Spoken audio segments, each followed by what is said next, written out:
자, 안녕하세요. 박성필입니다. 자, 오늘 금양 보도록 하겠습니다. 자, 오늘 오후 2시 5분에 뉴스가 하나 떴습니다. 금양 관련해서 이 몽라 광산, 몽골 광산에 대한 뉴스가 떴는데, 자, 리튬 탐사 및 개발 목적으로 몽라 주식 6,680주를 523억 원에 신규로 취득하기로 결정했다라고 공시를 했습니다. 자, 자기 자본 대비 42.92%에 해당하는 금액이고 취득 예정일은 23년 7월 17일, 취득 후 지분율은 40.05%다. 제3자 유증 방식으로 하는 거고요. 자, 이 뉴스가 처음 떴을 때 변동이 상당히 심했습니다. 순식간에 5%, 7%까지 올랐다가 다시 음봉으로 전환되고, 그리고 지금 다시 오르고 있고요. 지금도 변동이 상당히 심한 상황입니다. 자, 아무튼 이렇게 변동이 심한 상황에 부정적인 시선도 좀 있습니다. 몽라 관련 뉴스가 나왔는데 부정적인 시선이 있는 거죠. 리튬을 채굴하는 것이 아니라 탐사 아니냐, 뭐 이런 시선인 거죠. 없으면 어쩔 거냐, 이런 심리입니다. 자, 근데 그런 식으로밖에 보지 못하면 어떤 사업 추진, 이런 자체가 작전이라는 말이 되는 겁니다. 뭐 삼성에서 로봇 산업 키운다, 이런 뉴스랑 뭐가 다른 겁니까? 똑같습니다. 그리고 요 MOU 체결이라는 것에 대해서 부정적인 시선이 시장에 자리 잡아 있긴 합니다. 리튬에 대해서는 당국의 개발 허가를 취득해야 하기도 하고요. 자, 근데 가는 길이 멀긴 하지만 길은 제대로 가고 있는 겁니다. 호재는 호재로 받아들여져야죠. 이 호재가 주가에 긍정적인 영향을 주지 않더라도 지금 당장 부정하는 것은 어떤 근거도 없이 미리 예단하고 매매하는 것과 같습니다. 자, 그리고 박순혁 이사님이 이전에 뭐라고 하셨습니까? 자, 리튬 매장 추정치가 예측보다 더 나올 수 있다 라고 하지 않았습니까? 그래서 탐사 및 개발 목적으로 지분을 추가 취득했다라고 봅니다. 자, 2023년 1월부터 현재까지 총 4회에 걸쳐서 현지 출장을 진행해서 현지 답사를 실시하던 중에 23년 2월 중국 중광자원이 몽골의 사간슐츠 리튬 광산 지분 51% 매입 소식을 접했을 겁니다. 즉 몽골에도 리튬이 있다라는 것을 이때 인지를 했다라는 거죠. 했을 거다라는 거죠. 자, 대기업들이 움직이지 않는 것, 이것에 대한 의문들이 많습니다. 이렇게 대단한 광산, 자원들이 매장되어 있는 광산이라면 대기업들이 움직이지 왜 금양이 이것을 하느냐 라고 하시는 분들이 상당히 많은데, 자, 대기업들은 리스크라는 것을 굳이 감수하려 하지 않습니다. 이미 잘 되고 있는데 굳이 하고 있는 것만 잘해도 매출 쭉쭉 나오는데 못하러 걸음마부터 배우려 하겠습니까? 나중에 기반이 갖춰진 기업 자체를 인수하거나 아니면 기술력을 사면 되는데, 아니면 이렇게 걸음마부터 시작해서 성장한 기업, 얘네한테 사면 되는데, 수주 맡기면 되는데 모터로 리스크를 짊어지고 가냐는 거죠, 대기업들이. 그래서 대기업들은 안 하는 것 뿐입니다. 그리고 자, 오늘 이런 뉴스가 나왔습니다. 금양 자사주 200만주 처분, 2차전지 공장 투자. 자, 이 기사가 의미하는 것, 2차전지에 대한 어떤 실체가 있기 때문에 생산을 위한 공장 건설, 이 공장 건설이라는 것은 이미 생산을 위한 제반을 갖춰놨다라고 했을 때 공장을 건설하는 거죠. 이미 생산 능력이 있는 기업이 생산 캐파를 늘리기 위해서 증설을 하는 것처럼 뭣도 없는 기업이 공장을 건설하진 않습니다. 사기꾼이라는 오해를 가장 많이 받은 것이 금양인데, 금양은 실체가 있다라는 거죠. 애초에 2차전지 광풍의 시작이 금양이었는데 금감원의 2차전지 집중조사 대상이 아니라는 것 자체가 금양은 실제로 그 사업을 추진 중이고 2170 배터리 자체 기술로 개발을 했었죠. 자, 그래서 요 2차전지 관련해서 기술력들을 확보하고 있는 과정이고, 이제 증설을 위해서 자금을 확보하고 있다는 거죠. 자, 내용 보면은 8월 착공이 목표라고 했는데, 자, 날이 다가오면 다가올수록 기대감은 커질 수밖에 없습니다. 아직 2달이라는 시간이 남아있기 때문에 기대감이 온전히 반영되기는 이른 시간일 뿐인 거죠. 자, 그리고 금양의 뉴스들을 보면 요새 뭐 대부분 공매도주의, 뭐 공매도 어떡하나, 공매도 주의하세요, 공매도 주의보, 뭐 이런 뉴스가 상당히 많습니다. 공매도를 통해서 겁을 주는 것이 뉴스의 대부분이죠. 자, 만약 모든 뉴스에 어떤 숨은 의도가 있다라고 하면 어떻습니까? 공매도 때문에 주가가 떨어질 것이다, 이런 뉴스만 주구장창 나오는 것을 봤을 때 투자자들은 매수를 유보하게 되죠. 미루게 되죠. 그리고 하락할 것으로 예측한다는 뉴스만 나오니까 역으로 탈출하려는 요 매도세만 좀 나오게 됩니다. 즉 주가가 떨어지도록 유도를 하고 있다라는 겁니다. 왜? 이제 코스피 200 편입돼서 공매도가 가능해지고 공매도 할 거니까, 공매도 하긴 할 거니까 요 공매도는 주가가 떨어져야 수익이 커지니까 공매도 세력의 숨은 의도로 보입니다. 그리고 뉴스야 사실 돈 주면 써주는 게 뉴스입니다. 물론 내용 하나하나를 보면 그 중에는 맞는 말도 있습니다. 코스피 200 편입으로 공매도 우려감의 대차장고 증가. 자, 대차장고가 꽤 중요한데 잘 모르는 개인 투자자들은 알아보지 않는 경우가 많습니다. 일단 대차장고라는 것은, 자, 일단 공매도를 하려면 어떻습니까? 없는 주식을 먼저 고점에 빌려야죠. 빌려서 매도부터 하는 겁니다. 뭐 중개기관을 통해서 주식을 빌려야겠죠. 그리고 이 대차장고라는 것은 주식을 빌려놓고 아직 상환하지 않은 그 수량을 의미합니다. 즉 대차장고가 늘어난다라는 말은 공매도를 할 수 있는 그 주식이 늘어난다는 뜻이죠. 근데 대차장고가 만약에 100만큼 늘어났다고 해서 무조건 공매도도 100만큼 늘어난다, 이것은 아닙니다. 주식을 빌렸던 투자자가 시장 상황이나 뭐 다른 변수에 따라서 주식을 공매도 할 수도 있고 안 할 수도 있긴 합니다만 할 수는 있다라는 거죠. 지금 여기서 나오는 뉴스들은 코스피 200 편입을 하루 앞두고 있는 금양이 대차장고가 급증했다, 즉 공매도 수량이 늘 우려가 있다, 주가 떨어질 거다, 매수하지 말아라, 약간 이런 심리를 반영하고 있다고 봅니다.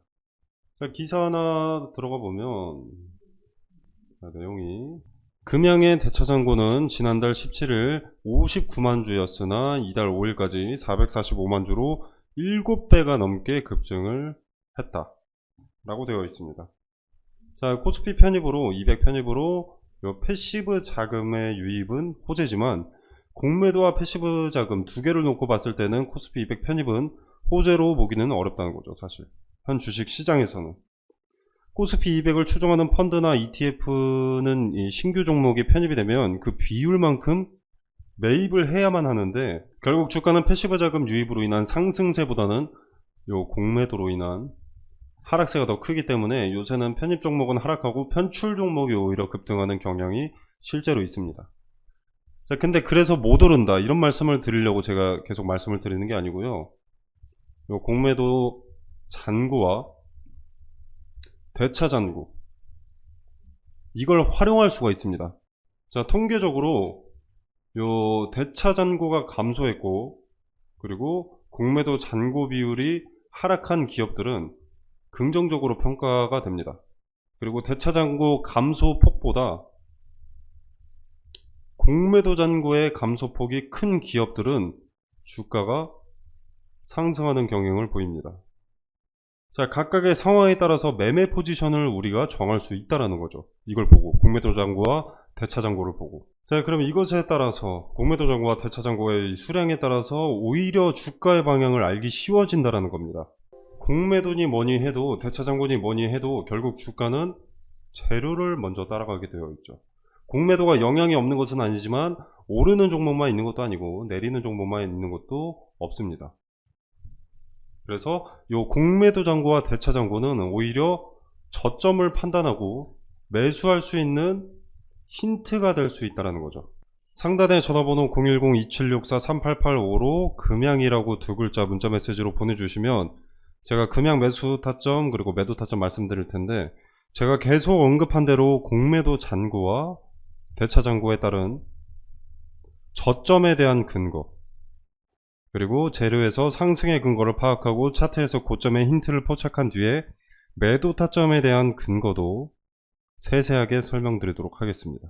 자, 오히려 코스피 200 편입으로 공매도가 가능해지지만 분석해야 될 포인트가 늘어나는 것은 다른 관점에서 보면 힌트가 하나 늘어나는 것이기 때문에 매매의 근거가 하나 늘어난다가 결론이 되겠습니다. 자, 그리고 여러분들 금양 매매 전략 설명드리고 나서 2차전지 후발 수혜 주죠.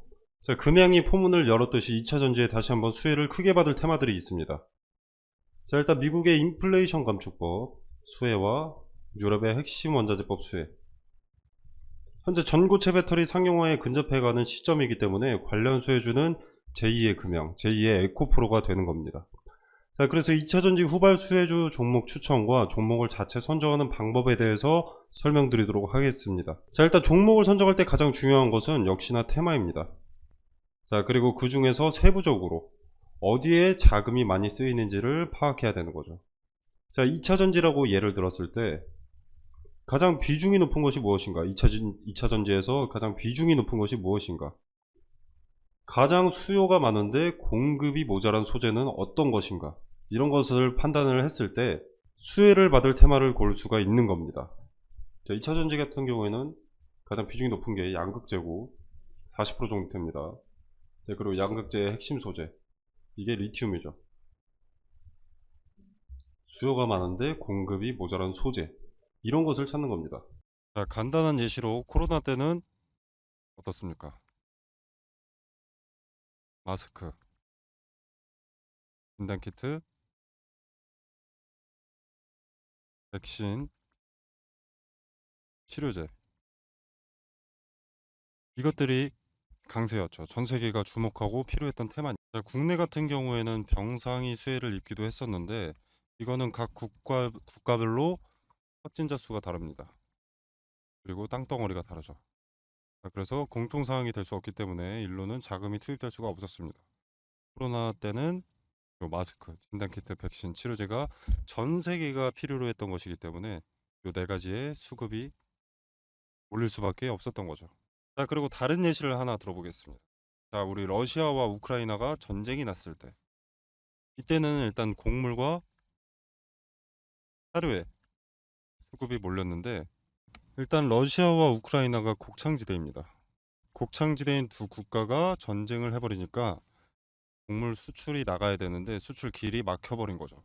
그래서 곡물과 사료값의 상승으로 이어졌고 이 곡물과 사료값의 상승은 우리의 필수 소비재인 식자재 값의 상승으로 이어졌습니다. 전쟁이 우리 같은 일개 국민 한 명의 일상에까지 침범하기 시작한 겁니다. 자, 그리고 값이 오른다는 것은 뭡니까? 관련 수혜주의 이익이 증가한다는 것이죠. 자, 예를 들어서 수혜주가 A라는 상품을 기존에 100원에 팔았다. 자, 그럼 이 100원도 마진이 남으니까 이렇게 파는 걸 텐데 만약에 예를 들어서 400원이 됐다. 그러면 4배나 오르는 거죠. 자, 이렇게 이익이 오른다는 것은 뭡니까? 자, 뭐 파이프라인 확장으로 뭐 재료가 추가된다 라거나 또는 수요를 맞추기 위한 공급을 위한 뭐 증설 또는 뭐 토지 매입, 이것도 재료 추가죠. 그리고 잉여 이익금으로 배당금의 증가라던가, 즉 주가 상승에 호재 기대감이 생기는 겁니다. 그래서 수급이 올리고 주가가 상승을 하게 되는 거죠.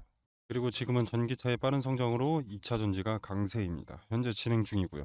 자, 지금 인플레이션 감축법 세부 지침을 변경을 했었죠.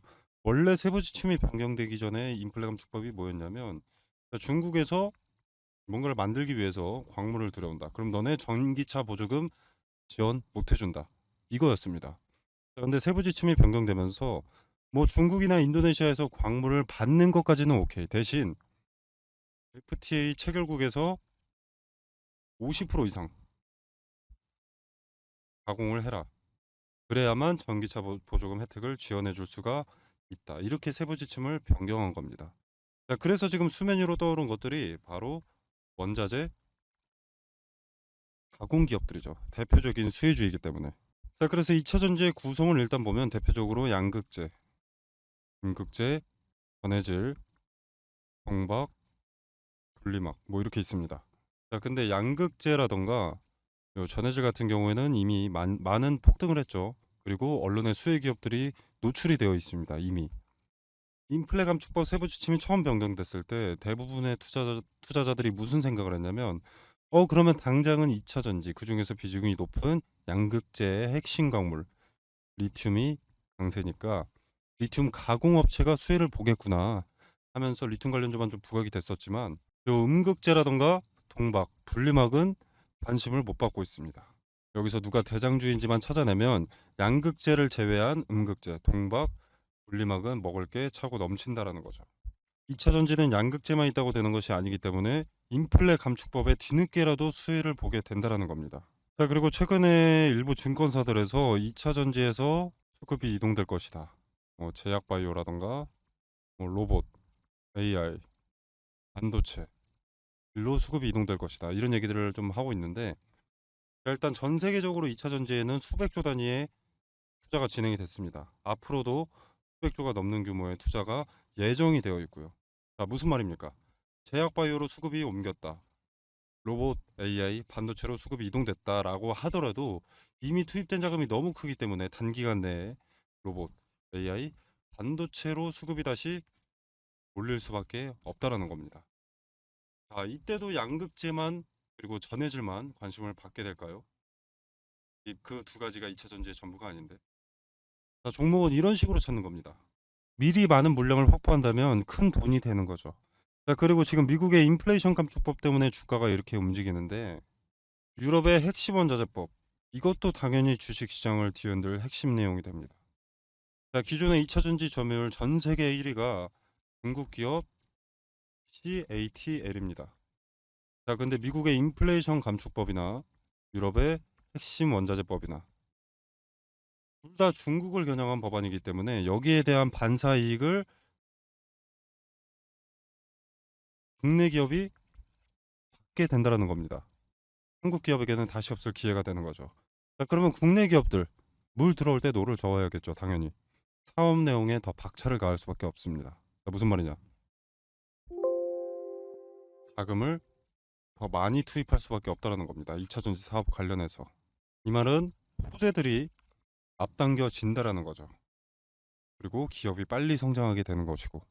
자, 기업의 빠른 성장은 더 빠르게 기업의 가치가 올라간다는 것이고, 가치가 오르면 어떻습니까? 주가는 자연히 오르죠. 그러면 개인 투자자인 우리한테도 기회가 되는 겁니다. 그래서 지금은 머뭇거릴 때가 아닙니다. 자, 지수의 영향을 잘 받고 변동의 폭이 가장 크면서 시총이 상대적으로 무거운 대장주죠. 대장주들을 제가 1차적으로 검열을 해놨습니다. 그리고 기업의 재무상 혹시라도 나중에라도 악재가 반영될 것이 있는지를 확인을 해놨습니다.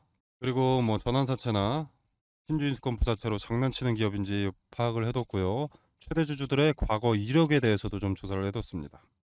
그리고 인플레 감축법의 수혜를 받기 위해서는 국내에서 가공하는 기업이면 전혀 상관이 없는데, 만약에 주거래 업체한테 가공을 받아서 온다라고 하면은 FTA 체결국인가, 이것도 중요하기 때문에 이 부분까지도 체크를 해뒀습니다. 자, 전 세계 시장에 관심을 받고 있는 대한민국의 2차 전지 기업 수혜 종목 공유드리도록 하겠습니다. 상단에 010-2764-3885번으로 종목이라고 두 글자만 문자 메시지로 보내주시면 됩니다. 그럼 제가 체크해 놓은 이 종목 리스트, 2차 전지 후발 수혜 종목 리스트 보내드리도록 하고요. 제가 수혜 종목 공유 드리는 게 돈 받자고 하는 것이 아닙니다. 그리고 여러분한테 수혜 종목에 대해서 매수가나 매도가를 따로 말씀드리는 것도 아니고요. 그냥 정말로 움직이는지 지켜만 보셔도 됩니다. 매수하고 안 하고는 여러분의 자유지만 종목을 선정하는 방식이라도 조금 알아가셨으면 하는 바람입니다. 그래서 그저 지켜만 보시더라도 어떤 방식으로 종목을 선정했는지, 왜 이 종목을 선정했고, 종목 선정 전에는 어떤 것을 체크했는지 다 세세하게 말씀드리니까 한번 지켜라도 보시길 바라겠습니다. 자, 오늘 준비한 영상은 여기까지고요. 여러분의 성공 투자를 기원하면서 마무리하도록 하겠습니다. 감사합니다.